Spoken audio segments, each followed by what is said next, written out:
monde, j'espère que vous allez bien et bienvenue dans cette nouvelle vidéo. Aujourd'hui, j'ai envie de vous faire une vidéo un petit peu mise au point parce que je commence à arriver à la fin de mes contenus Corée du Sud. Je commence à vous avoir partagé tout ce que je voulais vous dire lorsque j'étais là-bas. Et donc, qu'est-ce qui va se passer ensuite? Est-ce que j'arrête YouTube? Quels sont mes plans? J'ai un peu envie de vous parler de tout ça. Oui, parce que moi, j'adore vous faire des petits points à chaque étape de ma vie. C'est parti! Tout d'abord, j'aimerais revenir sur la grosse production de vidéos que j'ai réalisée tout au long de cet été. Faut savoir que cet été, donc je suis revenue de Corée du Sud le 30 juin exactement, et du 1er juillet jusqu'à maintenant, j'ai fait une énorme production de vidéos. Je crois que j'ai sorti 17 vidéos en 8 semaines, ce qui est juste un de mes plus gros scores ever. Et faut savoir qu'en tant que créateur, faire 2 vidéos YouTube par semaine long format, c'est énormément de travail et c'est vraiment une productivité, mais on ne m'arrêtait plus. Donc ce qui m'a poussé à faire autant de vidéos à mon retour, comme je vous en avais souvent parlé à Séoul, j'avais plein d'idées, j'avais plein de projets, je voulais vous parler d'énormément de choses quand j'étais sur Séoul, sauf que malheureusement, eh bien j'ai jamais eu le temps de prendre ma caméra, de vous parler de ce genre de sujet, parce que c'était des sujets qui se préparaient à l'avance. C'était des sujets pour lesquels j'avais besoin au moins d'écrire une trame, sans même parler de rédiger un script ou quoi que ce soit, parce que voilà, je fais pas de vrai script, mais j'avais besoin d'au moins prendre du temps, de poser mes idées et de rédiger au moins les points que je voulais vous partager. Et en fait, pendant tout mon voyage en Corée du Sud, c'est vrai que j'avais beaucoup de frustration à ce niveau-là, de ne pas vous partager ce que je voulais vous partager, notamment par exemple, je pense à la vidéo sur les Hongdae Boys. C'est vrai que ça, quand j'étais à Séoul, il y a eu ce fameux TikToker qui avait percé sur les réseaux sociaux par rapport à ce concept-là. Et c'est vrai qu'à ce moment-là, je m'étais dit, mais j'ai trop envie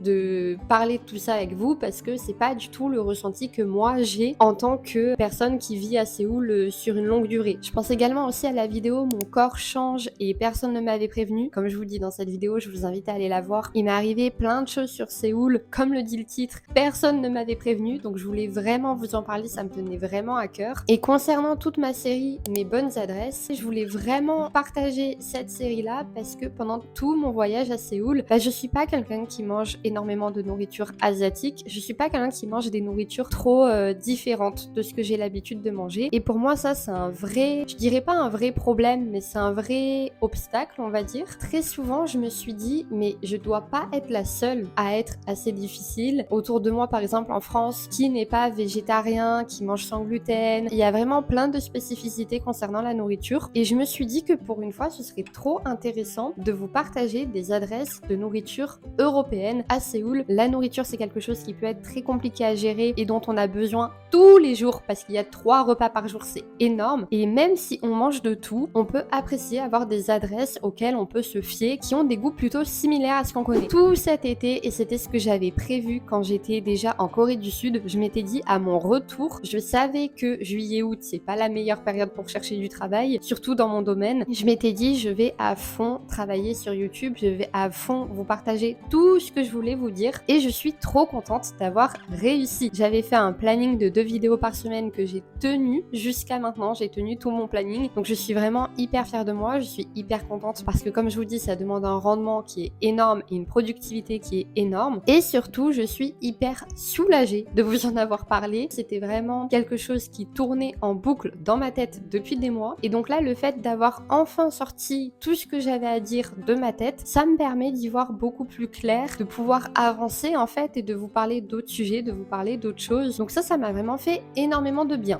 Après, ce qui est un petit peu plus dommage et qui m'a mis un petit peu un coup au moral, on va dire, cet été, c'est que si j'ai été hyper productive et que je vous ai vraiment partagé plein de vidéos, eh bien malheureusement, il n'y a pas eu le résultat escompté. J'ai beau adorer créer toutes ces vidéos, vous partager tout ça, si j'aimais pas ça, clairement je ne le ferais pas. Au vu du temps que ça demande, de l'investissement que ça demande, sauf que on rentre un petit peu dans une spirale en tant que créateur où à la fois on partage parce qu'on adore ça et à la fois tout simplement on apprécie quand ce qu'on dit est entendu. Et c'est vrai que pendant tout cet été, donc sur les 17 vidéos que j'ai faites, il y a vraiment très peu de vidéos qui se sont démarquées. Bien sûr, il y a le facteur été et j'encourage tout le monde à sortir pendant l'été parce qu'il fait beau, enfin c'est un moment, l'été c'est toujours un moment un petit peu convivial, un petit peu chaleureux, mais c'est vrai que c'est un petit peu difficile de continuer à produire quand en face j'ai aucun retour. J'ai beaucoup moins de vues que ce que j'avais l'habitude d'avoir. Les commentaires sont de moins en moins existants, voire même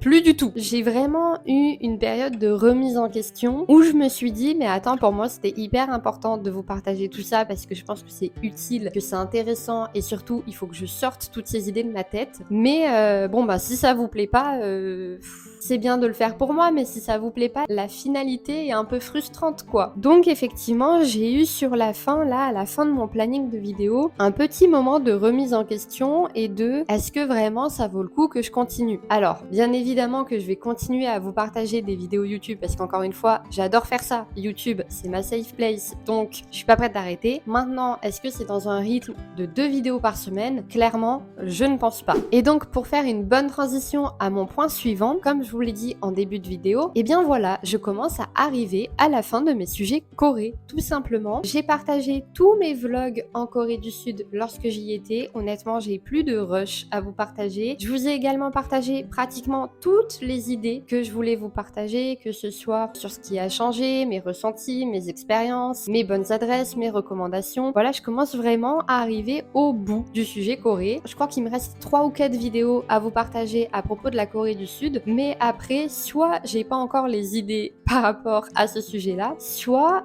eh bien je serai à court de sujets sur la Corée du Sud. Et de toute façon, maintenant on est fin septembre et c'était ce que j'avais prévu. Dans mon planning, je m'étais dit, je partage à fond mes vidéos Corée du Sud, juillet, août et début septembre. Et à partir de début septembre, je dois vraiment commencer à chercher activement un travail. Donc c'est également ce que j'ai fait dès fin août même. Et donc ce planning de 2 vidéos par semaine, très clairement, il s'arrête là. Et surtout, j'ai plus le temps tout simplement de vous faire 2 vidéos par semaine. Et je pense que ça en vaut pas le coup parce que comme je vous dis, de toute façon, les vidéos ne sont pas regardées tant que ça. Donc à quoi bon continuer de faire 2 vidéos par semaine? Quels sont les autres projets sur lesquels je travaille? Parce que depuis mon retour en Corée du Sud, mentalement, il s'est passé plein de choses, vous vous en doutez. Le fait de revenir vivre déjà chez mes parents, c'est déjà un petit peu étrange comme sensation. Et ensuite, le fait de revenir vivre en France, changer de pays, se réacclimater, sachant que Séoul, c'est une ville qui va très vite, c'est une ville qui bouge beaucoup, c'est une ville dans laquelle j'étais hyper stimulée avec littéralement tout ce qui m'entoure. Je parlais anglais, je parlais coréen, tous les panneaux sont différents, l'alphabet est différent, la façon de vivre est différente, la nourriture est différente. Il y avait tellement de choses stimulantes autour de soi que le retour en France, vous vous sentez un peu vide, je dirais. Et tout d'un coup, ça fait très très calme. Effectivement, il s'est passé plein de choses. Cette réacclimatation au pays, toute la production de vidéos YouTube que j'avais en tête et que j'ai réussi à mettre en œuvre, et également le fait de digérer mon voyage et de savoir mettre des mots sur certaines sensations que j'avais vécues et que je ne savais pas forcément expliquer parce que c'était trop frais, qu'il y avait trop d'émotions, trop de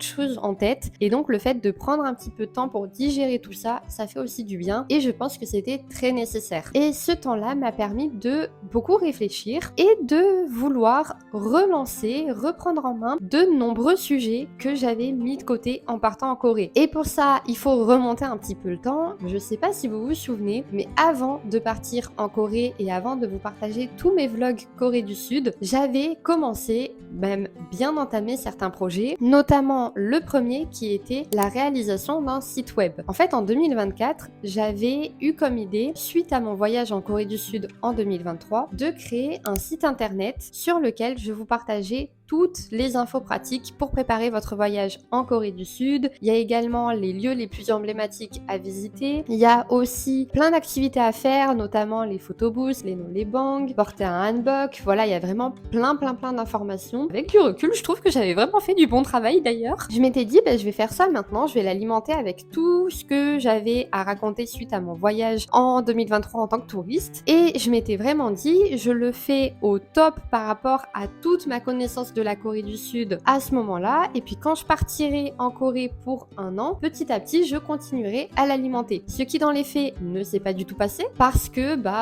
j'étais prise dans autre chose. La vie à Séoul fait que vous n'avez pas forcément envie de vous coincer derrière votre écran quand il se passe plein de choses en ville et que c'est une expérience aussi rare dans une vie. Donc j'ai complètement laissé de côté ce projet site web quand j'étais à Séoul, et là depuis mon retour j'ai vraiment envie de le reprendre en main. C'est donc ce que j'ai fait. ces dernières semaines, à côté de chercher du travail et de mon activité sur YouTube, j'ai commencé petit à petit à rédiger plein de nouveaux articles. J'ai notamment créé la nouvelle rubrique du coup mes bonnes adresses à Séoul, dans laquelle je reprends un petit peu tout ce que je vous ai dit dans mes vidéos sur YouTube. Voilà, mon site internet est vraiment hyper complémentaire à YouTube. Ça a un côté un peu plus professionnel, on va dire, vraiment blog de voyage. Il y a également une rubrique que j'avais travaillée l'année dernière qui était plutôt culture et tradition. Donc je vous invite vraiment à aller voir ce site internet. Je vous mets l'adresse juste là. N'hésitez pas à me faire vos retours en commentaire de cette vidéo. Je vais également vous en parler sur Insta parce que voilà, j'ai vraiment envie de pousser ce sujet site internet, de faire vivre ce site internet parce que je trouve qu'il y a vraiment plein d'infos utiles et je suis sûre que ça peut aider beaucoup de monde, surtout toute cette team de voyageurs solo. Je sais qu'on a toujours envie de trouver des informations, des bons plans et c'est difficile de voir déjà qui est le vrai du faux par rapport à toute la masse d'informations qui est donnée. En fait, il y a tellement d'informations que c'est difficile de s'y repérer. Là, j'ai essayé de faire vraiment un travail très propre, de vous partager à la fois mon ressenti et surtout toutes les informations pratiques, utiles et nécessaires. Donc vraiment, n'hésitez pas, comme je vous dis, à me faire vos retours. Et en parallèle de ce projet, il y a 2 autres projets dont je ne vais pas vous parler dans cette vidéo, je les garde un petit peu pour moi. Il y en a un très intéressant dans lequel je suis à fond là depuis, je pense 3 semaines, 1 mois. Je suis trop contente, il avance super bien. Donc j'espère que vous en aurez très vite des nouvelles. Et d'ailleurs, c'est un petit peu lié au site internet, mais je ne vous en dis pas plus. En tout cas, j'ai mis tout mon âme et tout mon cœur dedans, donc j'espère qu'il vous plaira. Et enfin, il y a un dernier projet que j'aimerais reprendre, mais actuellement, voilà, avec le fameux projet secret, le site internet, chercher un emploi et YouTube, ça fait un peu beaucoup. Donc pour l'instant, je souhaite le reprendre, mais je veux avancer un peu plus mon projet secret pour me dégager un petit peu plus de temps et pouvoir le reprendre. Disons que ça, c'est un petit rêve d'enfant que j'avais commencé à faire il y a 1 an et demi maintenant. Voilà, j'aimerais bien qu'il prenne forme, qu'il prenne vie, mais c'est très long, très difficile. C'est pas un projet que je peux réaliser toute seule. Forcément, qui dit je peux pas le faire seule, dit relation avec des partenaires et il faut convaincre les partenaires. Donc voilà, très clairement, depuis mon retour, il se passe plein de choses. C'est que du positif. En plus, je suis hyper contente de travailler sur mes projets. C'est vraiment quelque chose qui me parle, qui me fait vibrer. C'est quelque chose de hyper stimulant. J'adore faire tout ça. Et le dernier point que je voulais aborder avec vous dans cette vidéo tient vraiment à ma chaîne YouTube. Comme je vous dis depuis le début de cette vidéo, je commence un petit peu à arriver à court de mes idées corées pour l'instant. Enfin, la créativité, c'est un peu comme ça. Plus vous faites, plus vous en avez. Donc, peut-être que pendant les 3-4 sujets qui viennent, peut-être qu'en les travaillant, j'aurai d'autres idées qui vont enclencher des vidéos futures. Mais à l'heure actuelle, voilà, j'ai plus que quelques vidéos sur la Corée du Sud. Et pour autant, j'ai pas du tout envie d'arrêter YouTube parce que, comme je vous dis, YouTube, c'est vraiment devenu quelque chose d'hyper important pour moi. Et franchement, c'est pas du tout quelque chose que j'ai envie d'arrêter. J'ai envie un petit peu plus de parler de cette chaîne YouTube. Cette chaîne YouTube, quand on repart à il y a maintenant 3 ans, quand je l'avais ouverte, c'est toute une histoire autant personnelle qu'une histoire que je partage avec vous. Il y a 3 ans, quand je l'ai ouverte, je pensais pas que j'allais la continuer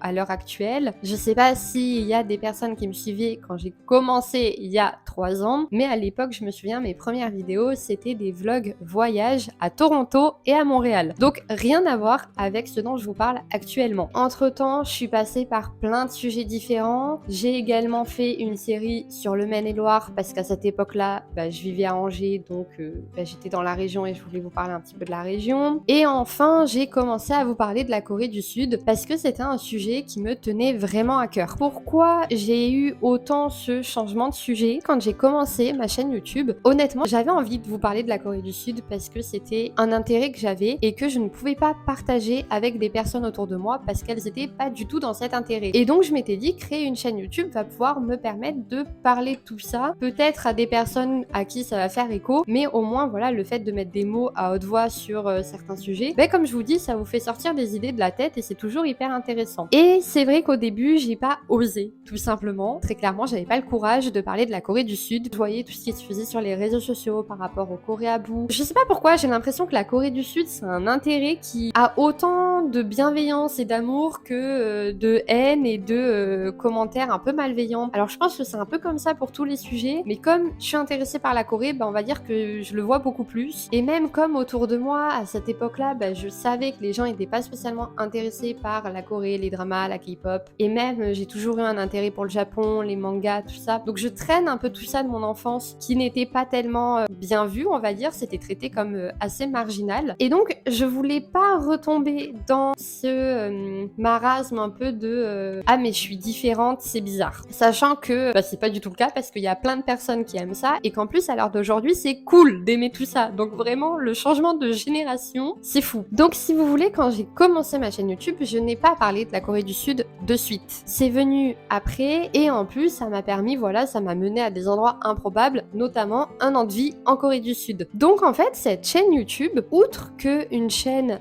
Corée, c'est surtout une chaîne moi-même. C'est-à-dire que pour moi, cette chaîne YouTube, elle représente vraiment ma vie, un petit bout de moi-même, c'est ma safe place, également tout un chemin de travail personnel et j'ai pas envie en fait de coller cette chaîne YouTube à une étiquette. C'est une chaîne qui vit avec moi, qui grandit avec moi, qui évolue avec moi. J'espère également avoir une communauté qui évolue avec moi. Et donc, si là, pendant 1 an et demi, 2 ans, ça a été très axé Corée du Sud, eh bien, je pense que ça va pas rester sur le sujet Corée. Voilà, je commence à arriver un peu à bout de mes sujets. Et puis au-delà de ça, pour l'instant, je n'y suis plus. Et le projet de repartir en Corée du Sud, bien que j'y pense, très clairement, on va être honnête, c'est pas pour tout de suite. C'est pour minimum dans 1 an, voire plus. Et sachant qu'en 1 an, c'est long, il peut se passer plein de choses. Je suis quelqu'un qui adore parler de ce que je vis, de ce que je ressens. Et donc si je ne suis plus en Corée, c'est vrai que ça va être beaucoup plus difficile pour moi de vous parler de la Corée alors que j'y suis plus, je la vis pas au quotidien. Le fait de ne plus être dedans, et forcément vous tiquez beaucoup moins sur plein de sujets à aborder. Si on reprend tout simplement la vidéo Mon corps change, clairement une vidéo comme ça je peux pas vouloir faire parce que je suis plus en Corée, donc j'ai plus de changements physiques et ainsi de suite. Tout ça pour vous dire que l'avenir de cette chaîne, je ne sais pas trop ce que ça va être. C'est sûr que je vais continuer à vous partager du contenu. J'aimerais continuer à garder ce rythme d'une vidéo par semaine parce que c'est un rythme que j'adore, que je fais surtout de plus en plus facilement. Maintenant, de quoi je vais vous parler, honnêtement, j'ai pas trop d'idées pour l'instant. Je sais que voilà, j'ai mes dernières vidéos Corée qui vont sortir petit à petit. Après, j'ai quelques idées de sujets que j'aimerais aborder également, mais qui ne sont plus du tout en relation avec la Corée du Sud. Et puis, je laisse complètement ouvert l'idée de parler de d'autres sujets, vous parler de ma vie, vous faire peut-être des vlogs sur,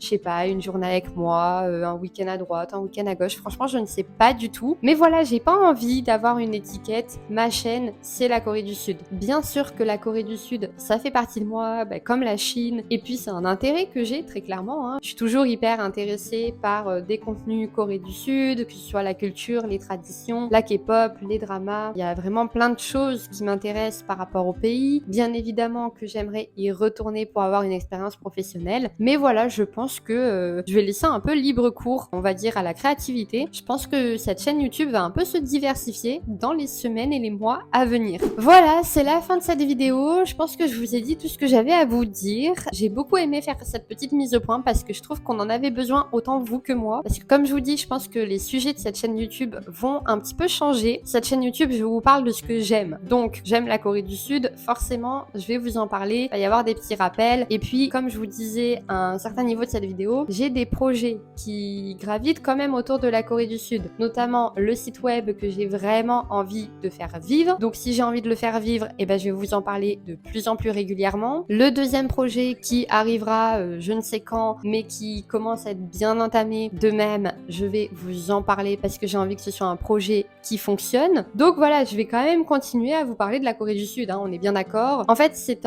une passion qui va continuer à vivre par d'autres projets. Ce qu'il faut retenir également, c'est que, comme je vous l'ai dit, je repasse à une vidéo par semaine. Sur ce, j'espère que cette vidéo vous a plu. N'hésitez pas à me faire vos retours en commentaire de cette vidéo. On continue à se suivre sur YouTube, sur les réseaux sociaux. Et puis, je compte sur vous pour aller voir mon site internet que je remets là et que je mets bien évidemment en description de cette vidéo. Bisous!